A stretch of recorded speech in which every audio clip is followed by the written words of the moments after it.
Hello students, मैं अमित परदेशी एक बार फिर से बहुत बहुत स्वागत करता हूं आपका एमजीसीआई के डिजिटल लर्निंग प्लेटफॉर्म पर। इस लेक्चर में हम लोग बच्चों पढ़ने वाले हैं intensity of magnetic field due to various current carrying configurations.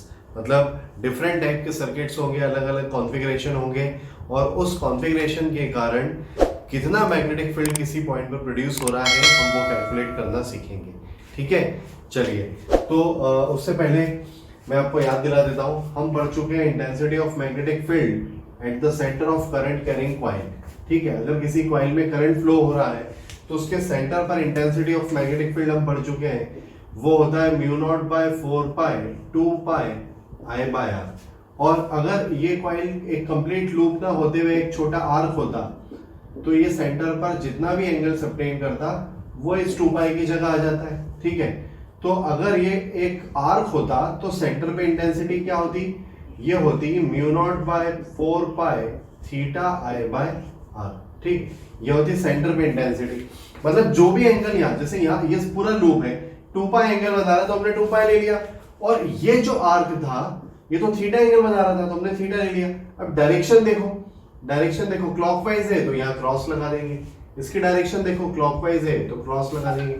ठीक है, ये मैं आपको पहले समझा चुका हूँ, C for clockwise, C for cross. इसके पहले के 2-3 वीडियोस देखिए, ये सारी चीजें मैंने उन सभी लेक्चर्स में बहुत अच्छे से बताई है, आपको ध्यान जल्दी समझ में आ जाएगी।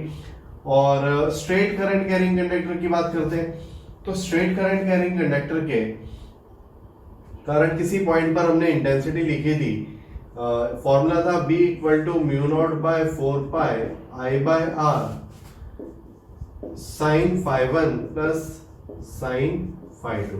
ठीक है, ये वाला एंगल फाई 1 और ये वाला एंगल फाई 2 था। ठीक है, तो ये कुछ फॉर्मूलाज है जो हम लोग अभी तक पढ़ चुके हैं। अब देखो, इस पॉइंट बी पर अगर हमें इंटेंसिटी की डायरेक्शन लिखना है तो राइट हैंड थंब रूल लगाए तो देखो फील्ड किस तरफ जा रहा है, अंदर, और यहां से घूम के इस तरफ से बाहर। तो क्योंकि फील्ड यहाँ अंदर जा रहा है तो ये आएगा डॉट और इस तरफ आएगा क्रॉस। ठीक, इसके लिए मैं एक ट्रिक बता देता हूँ आप लोगों को। देखो, हमेशा ऐसा देखा करो, जहां भी करंट फ्लो हो रहा उसको थंब पे रखो और राइट साइड। ठीक, तो राइट साइड में आएगा हमेशा क्रॉस और लेफ्ट साइड में आएगा हमेशा डॉट। ठीक है, राइट हैंड से थंब की डायरेक्शन में रखो और फिंगर्स को ओपन करो तो ये राइट साइड में जाएगी फिंगर्स, हमेशा कभी लेफ्ट साइड में नहीं जाएगी। तो फिंगर जिस डायरेक्शन में जा रही है उधर आएगा क्रॉस। देखो, इसको ऐसे यूज करते हैं, जैसे करंट इधर फ्लो हो रहा है तो मैं इसको ऐसे करूंगा, जिधर फिंगर ओपन हो रही है उस तरफ क्या आएगा, क्रॉस। ठीक, जैसे मान लो करंट ऐसे फ्लो हो रहा है तो अगर मैं इसे थंब पे रखूंगा, थंब पे, तो फिंगर मेरे नीचे की तरफ ओपन हो रही है तो इस तरफ आएगा क्रॉस। मतलब ये एक ट्रिक है करंट की इंटेंसिटी ऑफ मैग्नेटिक फील्ड की डायरेक्शन को मेजर करने के लिए। ठीक है, चलो, तो अब आते हैं हम कुछ वेरियस कॉन्फ़िगरेशन के टॉपिक पर। ठीक, और अलग अलग कॉन्फ़िगरेशन से इंटेंसिटी ऑफ मैग्नेटिक फील्ड देखते हैं। ठीक, अच्छा, एक फॉर्मूला और याद दिला देता हूँ। इनफाइनाइट लेंथ का जो कंडक्टर था हमारा, इनफाइनाइट लेंथ का, उससे किसी पॉइंट पर इंटेंसिटी का फॉर्मूला क्या था बच्चों, ये था mu naught by 4 pi 2 I by R. मतलब करंट फ्लो हो रहा है I, ऑब्जर्वेशन पॉइंट की डिस्टेंस से R, तो इससे इंटेंसिटी का फॉर्मूला क्या मिला था हमें, mu naught by 4 pi 2 I by R, ये फॉर्मूला मिला था। और अगर कंडक्टर की लाइन में ही ऑब्जर्वेशन पॉइंट P था तो उस केस में हमें इंटेंसिटी मिली थी 0। ठीक है, ये सबको याद आ रहा है। और अगर कंडक्टर इनफाइनाइट लेंथ का है लेकिन ऑब्जर्वेशन पॉइंट किसी एक पॉइंट के पास में है तो इंटेंसिटी का फॉर्मूला मिला था mu naught by 4 pi I by R. I is the current flowing through the conductor, R is the distance of observation point। ठीक है, चलो, ये कुछ बेसिक फॉर्मूलाज है जो हमें याद रखने हैं जिससे हमें आगे के क्वेश्चंस में हेल्प मिलने वाली। ठीक, चलो, तो लेते हैं क्वेश्चन नंबर 1। फर्स्ट क्वेश्चन पे देखते हैं। देखो, ये इस तरह का हमें एक कॉन्फ़िगरेशन दिया हुआ है, ये एक स्ट्रेट कंडक्टर है, एक लूप है, फिर एक स्ट्रेट कंडक्टर है और ये ऑब्जर्वेशन पॉइंट है O। हमें इस पॉइंट पर O पर intensity of magnetic field calculate करना है। चलो, करते हैं कैलकुलेट। देखो, सबसे पहले देखो कि इस क्वेश्चन के कितने पार्ट हैं। इसमें एक स्ट्रेट कंडक्टर है, एक लूप है, एक स्ट्रेट कंडक्टर, मतलब इसके 3 पार्ट है, 1 straight conductor, 2 loop and 3 straight conductor. अब इस स्ट्रेट कंडक्टर से intensity of magnetic field at point O हमें चाहिए। मतलब क्वेश्चन बोल रहा है फाइंड फील्ड एट O। इस पूरे कॉन्फ़िगरेशन से ओ पर फील्ड बताओ, रेडियस आर है, तो बताओ क्या ये स्ट्रेट कंडक्टर की लाइन में ही पॉइंट ओ आ रहा है, तो क्या ये वाला केस लगेगा, और अगर ये वाला केस लगेगा तो B1 इक्वल टू तो हमें मिल गया 0। सिमिलरली B3 मिल जाएगा 0। B3 is the intensity of magnetic field due to third part, इसकी लाइन में पीछे आ रहा है, तो कंडक्टर की लाइन में आगे या पीछे अगर ऑब्जर्वेशन पॉइंट आ जाता है तो उसके कारण इंटेंसिटी हो जाती है 0। बहुत बढ़िया। और ये तो लूप है, इस लूप के लिए इंटेंसिटी ऑफ मैग्नेटिक फील्ड ओ पर चाहिए, तो हमें सबसे पहले देखना पड़ेगा लूप इस पे एंगल कितना बना रहा है, तो एंगल बना रहा है पाई। तो ये वाली इंटेंसिटी को अगर हम B2 बोलते हैं तो B2 की वैल्यू हमें मिलेगी mu naught by 4 pi pi I by R. ठीक, ये इंटेंसिटी मिलेगी पाई आई बाय आर। बात क्लियर है, समझ में आया? स्ट्रेट कंडक्टर से पॉइंट ओ पर इंटेंसिटी 0 क्योंकि उसी की लाइन में आगे था, इस स्ट्रेट कंडक्टर से पॉइंट ओ पर इंटेंसिटी 0 क्योंकि इसी की लाइन में पीछे था, और इस लूप के कारण पॉइंट ओ पर इंटेंसिटी आ गई mu naught by 4 pi pi I by R. ऐसा क्यों हुआ? क्योंकि ये सेंटर में पाई एंगल ऑब्टेन कर रहा था। चलो एक और केस लेते हैं। अच्छा, डायरेक्शन भी लिख लेते हैं इसकी। डायरेक्शन बताओ क्या आएगी इसकी। अगर एक करंट क्लॉकवाइज घूम रहा है तो C for clockwise, C for cross, हमने ऐसे याद किया है। ठीक, चलो बच्चों एक क्वेश्चन और लेते हैं, देखो समझते हैं। Question number 2। इस क्वेश्चन को मैं कुछ ऐसा बना रहा हूं, ध्यान से देखो। ठीक है, करंट इस डायरेक्शन में आता है, ऐसे चल के यहां निकल जाता है। अब ये आ रहा है एंड इंफिनिटी से, ये भी आ रहा है इंफिनिटी से। क्वेश्चन बोल रहा है calculate intensity of magnetic field due to this configuration at point O। ठीक है, पॉइंट O पर इस कॉन्फ़िगरेशन से इंटेंसिटी ऑफ मैग्नेटिक फील्ड बतानी है, और रेडियस ऑफ द लूप है R। ठीक, चलो अब अगर हम ध्यान से देखें तो करंट फ्लो रहा है नीचे की तरफ, इस तरफ आएगा क्रॉस, इस तरफ आएगा डॉट, तो इसको बोलते हैं फर्स्ट पार्ट, और इससे इंटेंसिटी है B1। तो B1 की वैल्यू लिख सकते हो बच्चों इस स्ट्रेट कंडक्टर के कारण पॉइंट O पर। यहां भी इस स्ट्रेट कंडक्टर के कारण पॉइंट O पर इंटेंसिटी लिख सकते हैं बेटा, बिल्कुल लिख सकते हैं। क्या होगी वो इंटेंसिटी?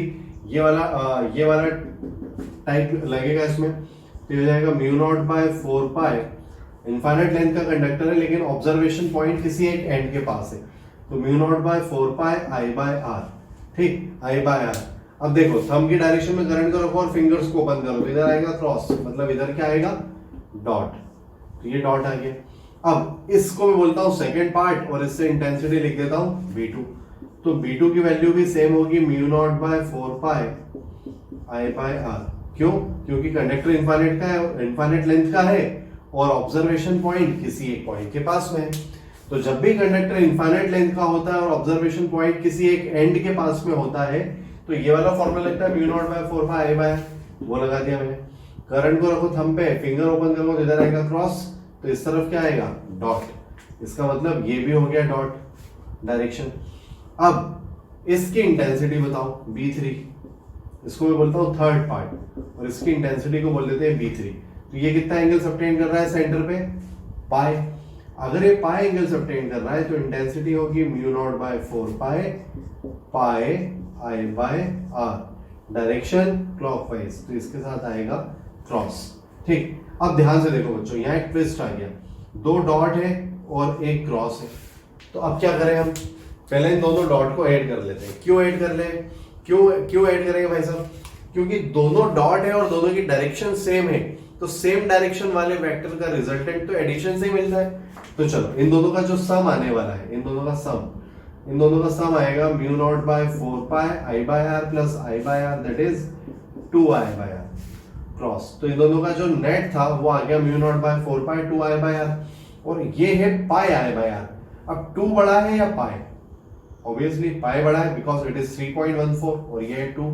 तो जो नेट इंटेंसिटी हमें मिलेगी वो ग्रेटर माइनस स्मॉलर होगी, मतलब वो होगी B3 minus B1 plus B2। ठीक, चलो तो अगर B3 में से इस वैल्यू को मैं सब्ट्रैक्ट करता हूं तो मुझे मिलेगा mu naught by 4 pi I by R common pi minus 2, और डायरेक्शन ग्रेटर मैग्नीट्यूड वाले की चलेगी, दैट इज क्रॉस। ठीक है, चलो इस तरह के हम कुछ और एग्जांपल्स लेते हैं। पहले आप इन सारे एग्जांपल्स को ध्यान से देखिए। तो बच्चों एक और एग्जांपल लेते हैं, देखते हैं कि इस एग्जांपल में इंटेंसिटी कैसे कैलकुलेट होगी। ठीक है, देखो एक और सिंपल एग्जांपल ले रहा हूं मैं।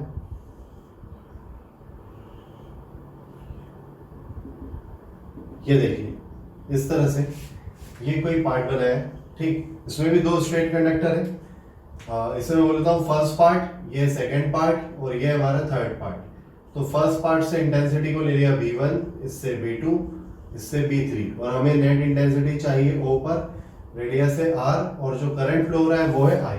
तो देखो स्ट्रेट कंडक्टर की लाइन में आने के कारण जो V1 है वो तो हो गया 0 और ये यहाँ पर कितना एंगल सबटेंड कर रहा है π/2।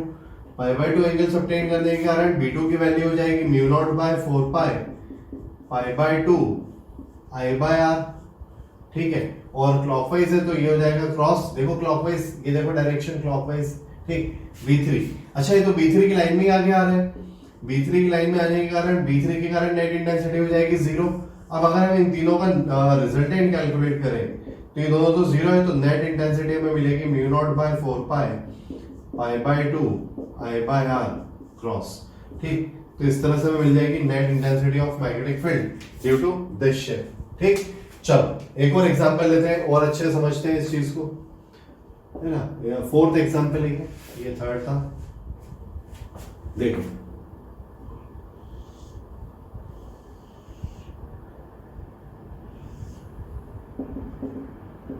ये ऑब्जर्वेशन पॉइंट हो, ये करंट फ्लो हो रहा है इस तरह से और ये घूम के इधर आ जाता है, ठीक है।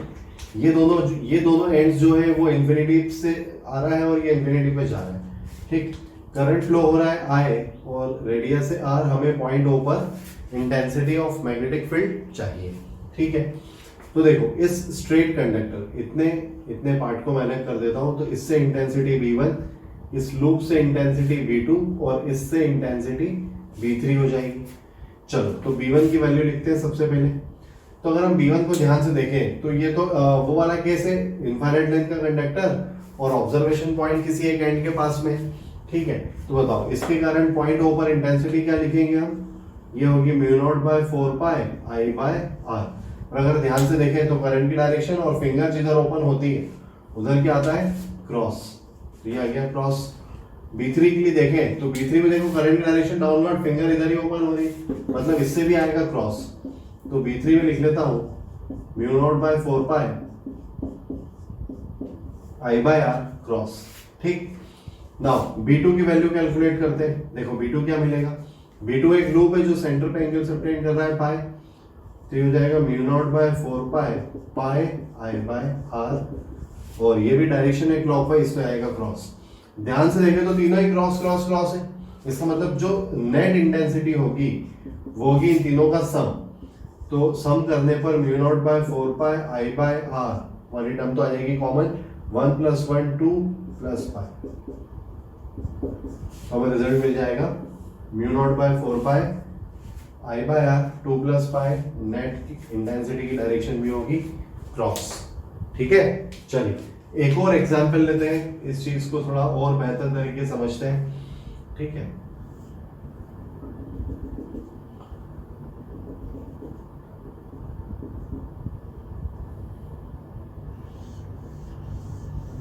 ये स्ट्रेट कंडक्टर, ये लूप, ये स्ट्रेट कंडक्टर, ये लूप, ये स्ट्रेट कंडक्टर और ये भी लूप, ठीक। तो वायर यहां से स्टार्ट हो रहा है, ध्यान से देखो वायर यहां से स्टार्ट हो रहा है, A से B एक लूप है, B से C एक स्ट्रेट कंडक्टर है, C से D फिर एक लूप है, D से E एक स्ट्रेट कंडक्टर है, E से F तक फिर एक लूप है और F से G तक एक स्ट्रेट कंडक्टर है और ये सेंटर भी है और हमें ये एंगल बना रहा है थीटा। हमसे बोला गया है कि अगर ये करंट की डायरेक्शन हो, ध्यान से देखो इस तरफ लेना पड़ेगा, ये करंट की डायरेक्शन, तो पॉइंट G पर, G के नेक्स्ट बिल्कुल पास में एक पॉइंट है, यहां पर net intensity of magnetic field बताओ, ठीक है, बताते हैं। ये स्ट्रेट कंडक्टर इसी लाइन में ऑब्जर्वेशन पॉइंट है, इससे 0, इस स्ट्रेट कंडक्टर से 0, इस स्ट्रेट कंडक्टर से 0, ये हम बार बार कर चुके हैं। अगर ऑब्जर्वेशन पॉइंट स्ट्रेट कंडक्टर की लाइन में ही आगे आ जाता है तो उससे इंटेंसिटी हो जाती है 0। इस लूप से इंटेंसिटी होगी, इस लूप से भी होगी और इस लूप से भी होगी, तीनों एंगल सबटेंड कर रहे हैं थीटा, लेकिन इसकी जो डायरेक्शन है वो है क्लॉकवाइज। देखो इसकी डायरेक्शन है एंटी क्लॉकवाइज और इसकी डायरेक्शन है क्लॉकवाइज। ठीक, तो बताओ। अच्छा, इसकी रेडियस ले लेते हैं r1 और ये जो सेकंड पार्ट है इसकी रेडियस r2 और थर्ड पार्ट की रेडियस r3। मतलब यहां से यहां तक की जो डिस्टेंस है वो है r3 और c वाली जो डिस्टेंस है वो है r2 और ये वाली डिस्टेंस है r1। ठीक, तो इसके कारण अगर मैग्नेटिक फील्ड की इंटेंसिटी को मैं b1 बोलूं तो b1 की वैल्यू हम लिख सकते हैं mu naught by 4 pi theta, current की वैल्यू I ले लेते हैं, theta I by r1। Direction clockwise है इसलिए आ जाएगा क्रॉस। b2 से अगर इंटेंसिटी लिखे तो ये आ जाएगा mu naught by 4 pi theta I by r2, theta I by r2। Anti clockwise है तो डॉट। और b3 नेक्स्ट इंटेंसिटी लिखे तो ये आएगा mu naught by 4 pi theta I by r3। Direction clockwise है तो ये आ जाएगा क्रॉस। अगर हम ध्यान से देखें तो इन तीनों में 2 क्रॉस और 1 डॉट है, तो जो नेट इंटेंसिटी होगी वो इन दोनों के क्रॉस में से डॉट को माइनस करके मिलेगी। चलो, तो नेट इंटेंसिटी आएगी mu naught by 4 pi theta I common, दोनों क्रॉस को मैं ऐड कर रहा हूं, मतलब 1 by r1 plus 1 by r3 minus 1 by r2। ठीक है, दोनों क्रॉस को मैंने ऐड किया और उसमें से डॉट वाले को सब्ट्रैक्ट कर दिया। तो इस तरह से हमें पॉइंट ऑब्जर्वेशन पॉइंट O पर net intensity of magnetic field मिला। तो मेरे ख्याल से आपको इस तरह की प्रॉब्लम्स क्लियर हो रही होगी कि इस तरह की प्रॉब्लम्स को कैसे सॉल्व किया जाता है। प्रीवियस लेक्चर्स में जो हमने फॉर्मूलाज पढ़े हैं उन फॉर्मूलाज को ध्यान से पढ़िए, उन्हें समझिए, उनके सारे केसेस को अच्छे से समझिए और सारे केसेस अच्छे से समझने के बाद एनालाइज करिए कि किस कंडीशन में इंटेंसिटी पूछी गई है और सही फॉर्मूला और सही डायरेक्शन अप्लाई करते जाइए। ठीक, सभी डायरेक्शन अप्लाई करने के बाद आपको इस तरह के रिजल्ट्स मिलेंगे और फिर उन रिजल्ट्स का वेक्टर सम करिए।